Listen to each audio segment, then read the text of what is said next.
Hello everyone, I'm Andrea Calzoni and today we are with Mr. Dustin Sleva. Nice to meet you, Nice man. to meet you. Power forward of Zalgiris Kaunas. Dustin, I'll start by asking you how are you doing in this point in the season? Doing well. Healthy. That's the main thing. Yeah. Riding the highs and lows of your league with all the games and the domestic league. So, learning a lot and, producing, and hopefully we could get a couple more wins to get into the playoffs.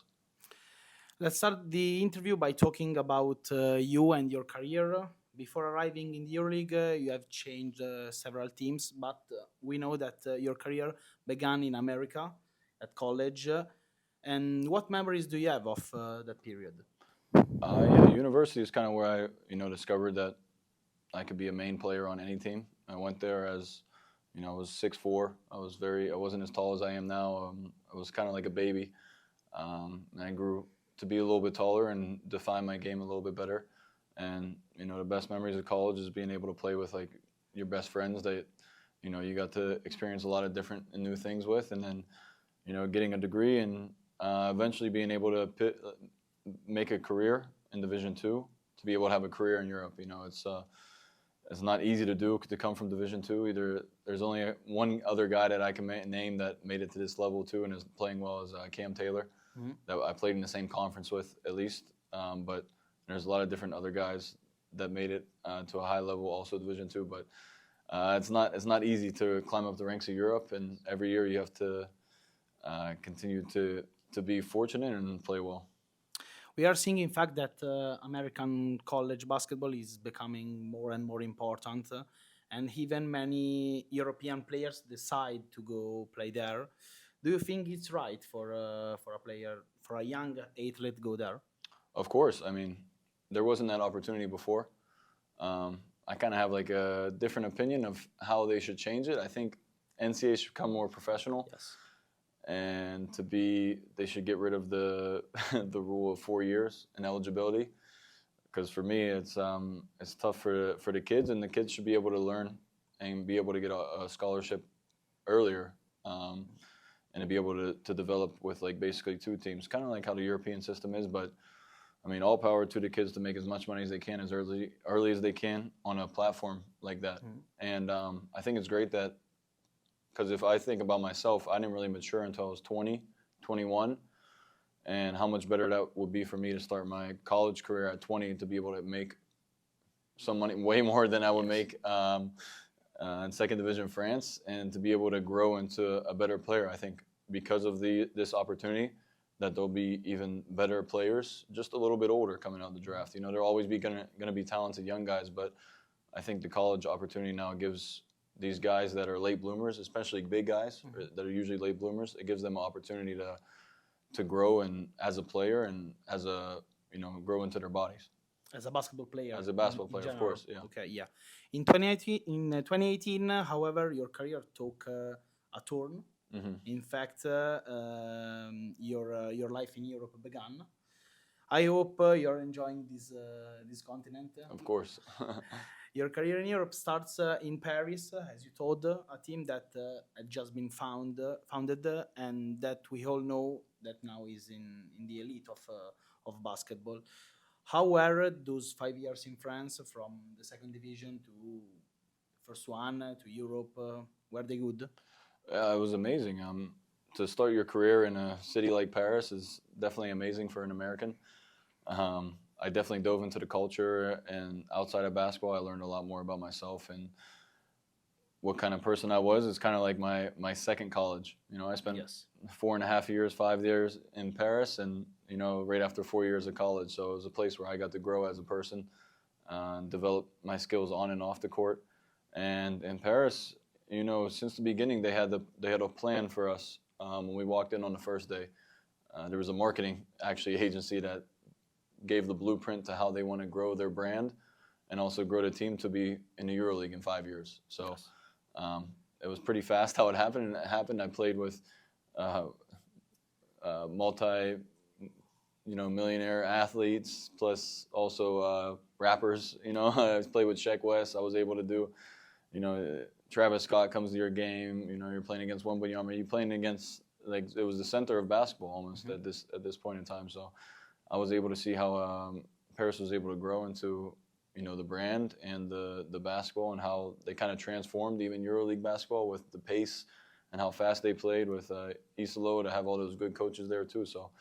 And now he's coaching the NBA. Yeah, now he's coaching the two coaches in the NBA. Coaching the Yeah, NBA, so Isolo and Splitter. the impact of basketball as a whole in the short amount of time is pretty remarkable. For Paris, that kind of when Paris first started, everybody was laughing at it. Mm-hmm. When you say you play for Paris basketball in Paris, everybody's like, that's not Nanterre or Levallois. They're like, those are the only two teams they know in Paris. So it was definitely an interesting climb, and I enjoyed my time there. And now they are in the elite. Yeah. Playoff at the first year in the EuroLeague. Yep. So tough. 5 years later, you left Paris, and after a short time in Germany, you moved to Murcia in Spain. And we know that Spain is a country that loves basketball with a lot of fans. But many people say that the ACB is the toughest league in Europe, the toughest domestic league in Europe. Do you agree with that? Yeah, I 100% agree. Why? Every coach in the ACB is tactically at a high level. I think that the Cupo rule in the ACB also gives the advantage to, teach multiple players how to adapt to the system of the Spanish coaches also. I remember my first week with Cito, who's an amazing coach. I was like, my mind was blown of all the tactics and tactical things that you needed to know in 2 seconds. And that was the main thing in Spain, is all the different actions that you see. Every coach is good. So, I mean, it also helps the players to rise to a different level collectively. Now, players might not seem as like an amazing player if you just look at the stats, like a Turkish league, like which has amazing talented players. But in terms of tactics and making 12 players buy into the system, I don't think there's a better league than Spain that does that. They also has 4 teams in the EuroLeague, so exactly. I mean, that helps 4 teams in the Euro, but there's a reason there's 4 teams in the EuroLeague, because they're always at the top in the, even with organization, the way they promote the league, the Copa del Rey, everything feels important when you're in Spain. Maybe good facilities. Great facilities, yeah.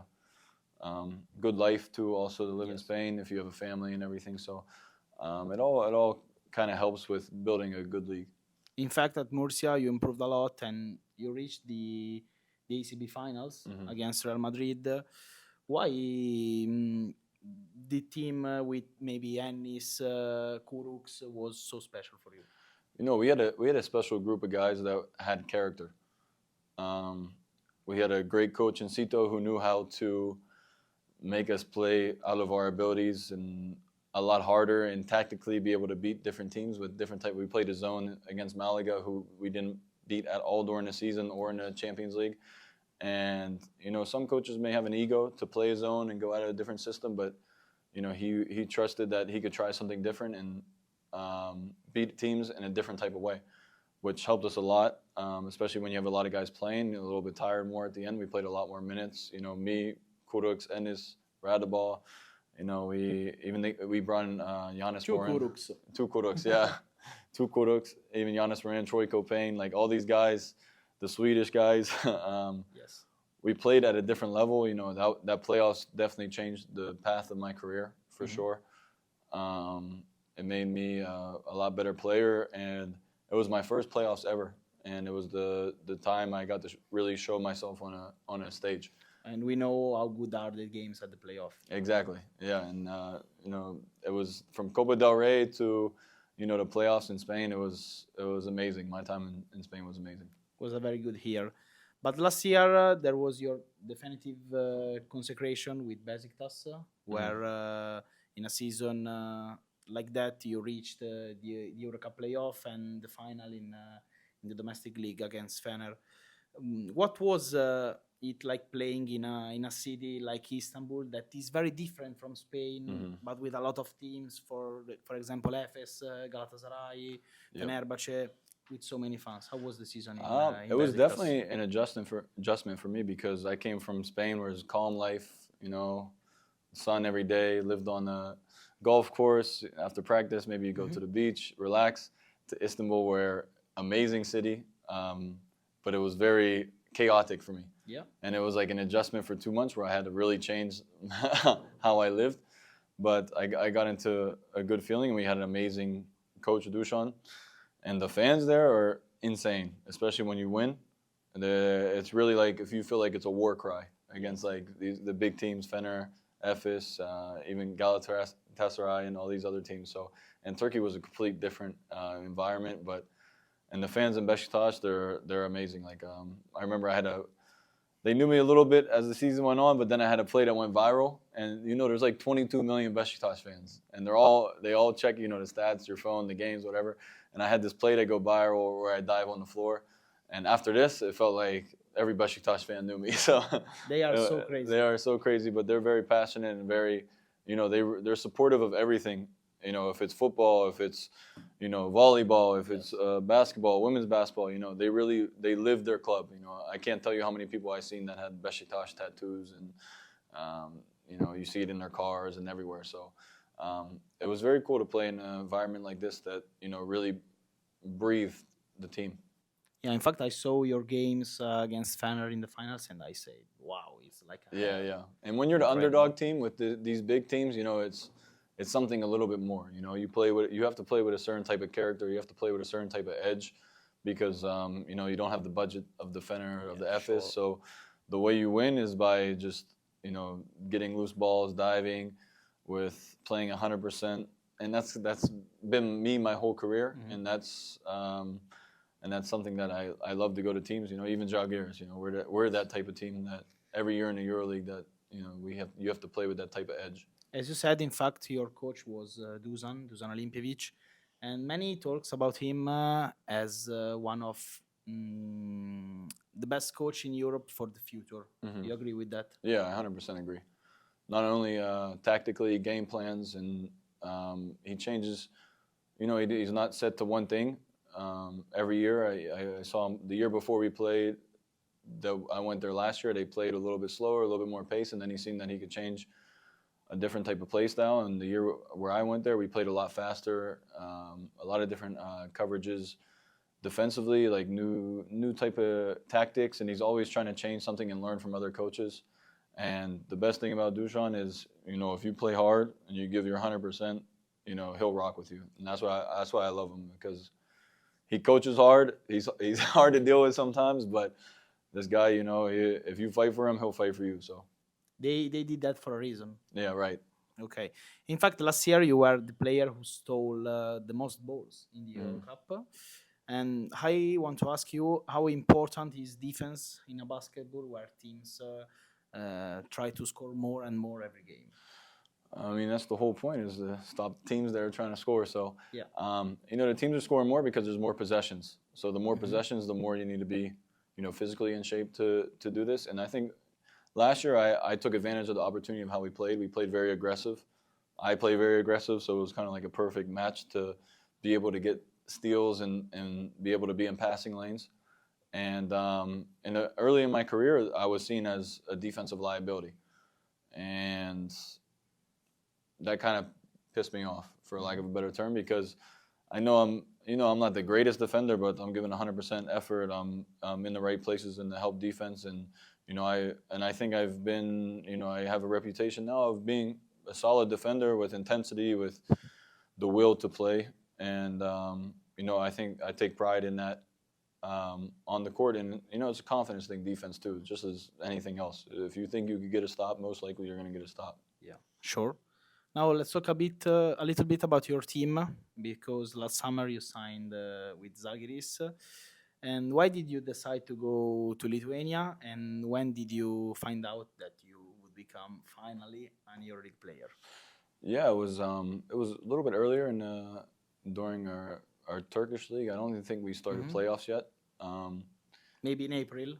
Maybe March, April, May. Probably May, maybe a little bit early May. And I was happy to be able to get this offer, because the team really kind of fits my style, my character. Their fans, seeing their fans, that's amazing. And when they offered me, it wasn't really, I didn't even think twice about Yeah, and any other offers. we So. know they live for basketball. Yeah, and going like you don't feel it until you're there. You know, on the outside you're looking at it like Lithuania's cold. You know, the colder it's up there, but when you I've never been there, so I don't no, know. but when you're there and you realize like how much the people love basketball, how nice the people are. The country itself is very modern, very nice, a lot of nature, and it's a really nice place to be. It's not. It could be cold, it could be dark sometimes, but the way that people love basketball, you really feel that was the second place after probably Besiktas, where you're like, wow, we're doing something important that everybody in the country could get together and come together as like a community. And like, you know, everybody from their the grandmas watch the game intently. I think a grandma knows what a Spanish screen is. You know, it's crazy how well versed they are in basketball and how much knowledge they have. Yes. In fact, you said that for you there is a good fit in this team. And so let's talk a little bit about your teammates because we saw that in the last two seasons, Francisco has grown a lot, and we can say that now he is no doubt one of the best point guard in Europe. And there is also Nigel that is a more experienced player than him. Always good to play with people with players like them. Well, yeah, I played with Silva in Paris my first couple of years, so Yes, I but know now I think he's more better than in he's Paris. better, but you know, like he's better because you see him at this platform. But Yes. even when he played in second division France, first division France, he was that guy too. He was the guy. He was the guy, and he did the same things that you see now. Then he matured a bit for sure.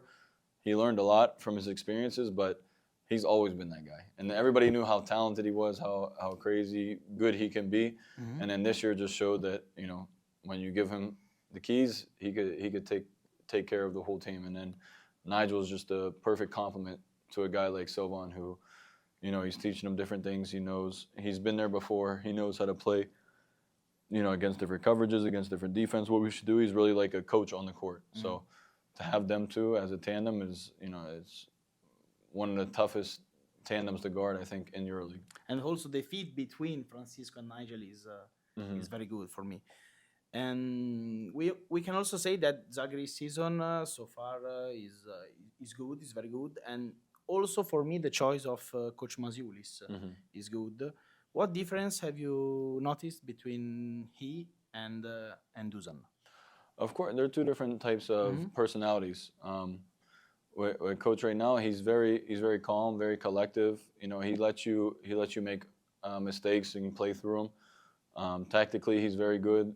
We played against Fener in the finals, and I know how hard it is to, especially as a forward, to be able to score against some type of the defense that we do, and the frustrations I had playing against Fener. So I knew for sure that, and now I see why I have those frustrations, because it's really the defense is something different that I never done before, but it really works. The different tactics that you have, and then offensively the different things, the way we move off the ball, the way we try to collectively be 1.5 court sets and also play fast when we can.